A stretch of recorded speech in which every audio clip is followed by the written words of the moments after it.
안녕하세요. 수면컨설팅 이대표 인사드립니다. 네, 오늘은 제가 억대연봉 5년차 중개실무 컨설턴트의 수강생 썰풀기 2탄으로 찾아왔습니다. 오늘 제가 소개시켜드릴 분은 중개정석2에도 살짝 언제해드렸던 분인데, 이분 얘기를 좀 해드리면 중개 현장에서 이게 왜 안 되지? 왜 이렇게 나만 힘들지? 하시는 분들에게 많이 도움이 될 것 같아서 이분으로 정했습니다. 자, 제가 저번 영상에서도 몇 번씩 말씀을 드린 적이 있었을 거예요. 매출 거의 제로에서 8주 만에 2천만 원 매출을 내고, 그 후에도 20건의 매매 계약을, 매매와 임대도 섞였겠죠. 20건의 계약을 하고서도 너무 쉬웠어요, 별거 아니에요 라고 얘기할 정도로 완전히 변하신 분, 이분에 대한 이야기를 해볼게요. 대체 이분은 어떤 점에서 힘들었고 어떤 부분 때문에 이렇게 바로 극단적인 변화가 일어날 수 있었는지 제가 컨설팅을 하면서 느꼈던 그 썰을 한번 풀어볼게요. 이분이, 저희 컨설팅은 좀 그래요, 찾아오기가 좀 쉽지 않다 보니까 처음에 오셨을 때 이분 표정이 너무 안 좋으신 거예요. 그러니까 책을 읽고 정말 나랑 마인드가 너무 같아서 이 부분을 좀 더 공부하고 싶어요 하시고 오시는 분들은 표정이 너무 밝은데, 이미 창업을 해서 막 힘든 상황을 겪고 나서 오신 분들은 표정이 너무 안 좋으신 거예요. 왜냐면 이분들은 보통 중개 실무 학원들을 여러 군데를 다녀보시고 거기서 하라는 대로 창업을 했는데 결과가 좋지 않아서 오신 분들이 많거든요. 그러다 보니까 거기다 이제 경제적으로도 힘든 상황을 마주하다 오시다 보니까 표정이 좋을 수가 없어요.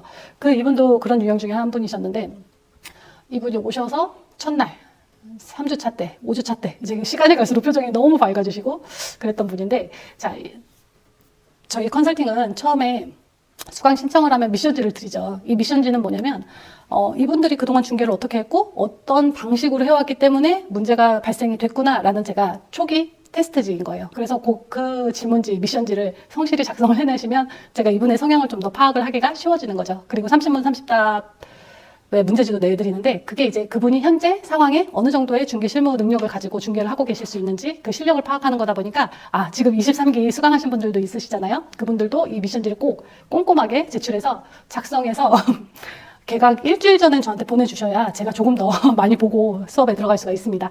그래서 이분도 그 설문지나 이런 걸 되게 꼼꼼하게 쓰시고 다 작성을 해서 보내주셨는데, 다 파악을 해보니까 이분에게 정말 중요했던 게 뭐냐, 이분이 대체 왜 그 다른 실무 학원에서 비싼 권리금에 비싼 임대료를 주고 들어가면 성공 확률이 높아집니다라고 했는데, 그 성공 확률은커녕 진짜 수천만 원을 지금 눈앞에서 잃어버리게 생긴 거죠. 이유가 뭐예요?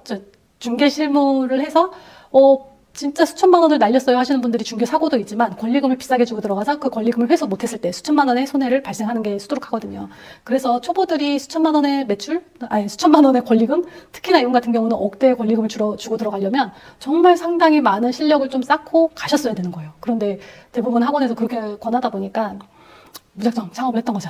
근데 이분도 가만히 이제 이런저런 이제 컨설팅 하면서 과정들을 얘기 들어보니, 정말 이분이 뭐 중개 원리에 대한 거는 당연히 모를 수밖에 없었겠지만 정말 안 됐던 한 가지가 있었어요. 왜냐면 계약을 하긴 했는데 하고 나서도 고객이 계속 클레임을 걸고, 고객이 뭔가 불만을 제기하고, 너가 계약을 해줘서 고마워가 아니고 너는 왜 이런 계약밖에 못했어 라는 핀잔어린 계속 그런 클레임이 있었던 거예요. 그런데 다 분석을 해보다 보니까 이분에게 진짜 중요했던 그 한마디가 뭐냐, 그 가장 큰 포인트, 그게 이분은 중개 스피치가 안 됐던 거예요. 그러니까 고객들한테 정말 많은 좋은 조건들을 다 맞춰주고 그분들이 원하는 대로 다 해줬는데도 불구하고 이 고객들이 고맙다는 느끼지도 못할 정도로 중개사가 하면 안 되는 말, 중개사가 해야만 하는 말, 이런 스피치가 안 되다 보니까 고객들이 항상 불만에 쌓여서 클레임으로 돌아오고, 중개 보수료를 깎겠다, 네가 한 게 뭐가 있냐, 이런 식으로 연결이 됐던 거죠.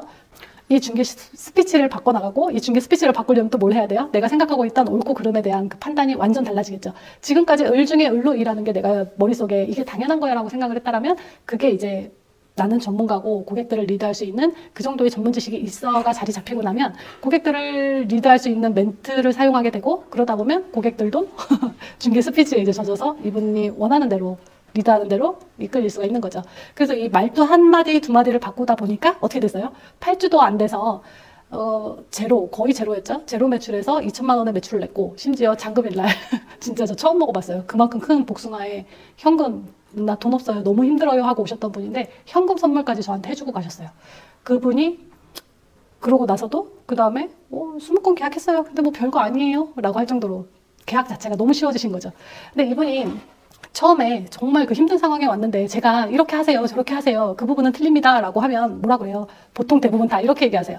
저번 학원에서도 이렇게 하라고 해서 했었고요, 저렇게 했고, 이게 왜 틀려요? 그걸 그렇게 하면 손님들은 화를 내죠 라는 식으로 본인들만의 그 마인드가 정립된 게 많거든요. 그래서 저하고 이런 부분에 대한 분쟁을 몇 번을 하다 보면 3주차, 5주차, 계속 변화되면서 나중에는 이 원리 원칙, 이 기준들을 잘 사용해서 매출로 바꿔나가시죠. 그래서 이분도 처음에 제가 그게 말이 돼요? 뭐예요? 하면 정말 저거 사기꾼 아니야? 라는 식의 표정으로 되게 의심 가득하게 수업을 들으셨었거든요. 그러다가 여기서 배운 거를 하나둘씩 사용하시면서 이게 매출로 바뀌고 오히려 그분도 손님한테 클레임을 그렇게 당하시던 분이었는데 나중에 손님이 정말 사장님 덕분에 이렇게 계약을 했어요. 사장님 너무 감사해요. 그리고 손님들이 선물을 사오는 것까지 딱 보고 나니까 이제는 정말 열심히 잘 사용하고 계시죠.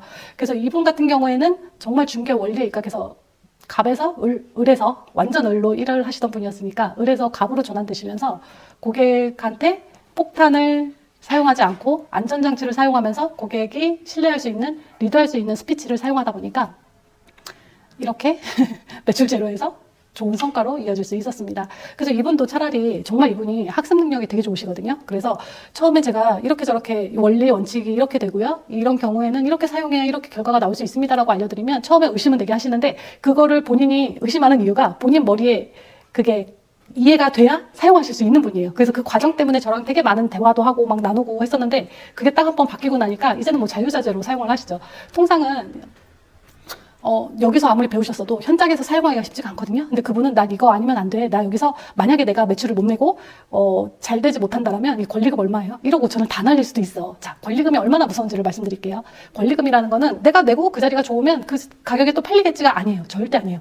이유가 뭐냐면 대부분 내가 그 권리금을 지불할 때 이 자리를 선택할 때 모든 사람들은 그 자리에 매출이 얼마나 일어났어? 라는 걸 보고서 결정을 하거든요. 이 분도 딱 그 케이스였던 거예요. 그 전 사람이 이 자리에서 얼마를 찍었기 때문에 제가 이렇게까지 무리해서 창업을 했어요 라고 하시더라고요. 그런데 그 금액을 이분이 본인이 못 찍는다라면 내놓으면 얼마가 될까요? 권리금은 한선이 없어요. 그래서 내가 1억 5천에 샀어도 진짜 5천, 3천에도 털고 나가시는 분을 봤거든요. 그래서 권리금이 비싸게 주고 들어왔다라면 그만큼 실력이 얼만큼 있는 분이어야 그 권리금을 지킬 수 있다. 그래서 이분도 내가 여기서 잘 되지 못한다라면 권리금 1억 5천 거기다가 또 유지비가 몇 달이 될지 몇 년이 될지 모르죠. 그걸 다 합산한다라면 정말 큰 금액을 손해볼 수 있는 위험한 상황에 처하신 거였죠. 그러다 보니까 더 본인 머리로 이해가 안 될 때도 있었지만 더 현장에서 더 많이 사용을 했고 여기서 배운 거를 사용해야 돈으로 바꿀 수 있는 거잖아요. 그래서 그분이 정말 그 부분을 열심히 해서 좋은 성과가 날 수 있었던 거죠. 그렇습니다. 이분도 정말 창업하기 전에 왔다라면 좀 이런 힘든 시기를 들 겪고 가셨을 텐데 하나 아쉬움은 있었지만 그래도 정말 매출 제로에서 특히나 손님들의 클레임과 손님들의 그 불만 그리고 계약 쓰고 나면 내가 뭐 잘못한 거 아니야 하는 그 불안에서 완전히 해방될 수 있었기 때문에 정말 고마웠다 하면서 선물을 주셨던 분이었습니다. 그래서 이분도 이번에 그분이 저희 컨설팅 오실 때 정말 큰 모험이셨겠죠. 경제적으로 너무 그 압박에 시달렸을 텐데도 대단한 결정을 하신 분이죠. 그렇습니다. 그래서 오늘은 중개 실무에서 정말 중요한 게 내가 엄청나게 많은 그 이론 지식들을 쌓는 게 중요한 게 아니고 그 이론 지식들을 중개 화법에 맞춰서 고객에게 어떻게 전달할 수 있느냐 이 부분이 잘 돼야 매출로 이어질 수 있다라는 이야기를 좀 드리고 싶어서 이 영상을 찍었습니다. 네, 이렇게 오늘도 제가 중개 컨설팅을 하면서 만났던 분 그리고 그분이 어떻게 변화를 할 수 있었고 어떤 과정이 있었는지에 대한 이야기를 풀어봤습니다. 오늘 영상도 도움이 되셨길 바라고 다음에 3탄에서 또 찾아뵙겠습니다.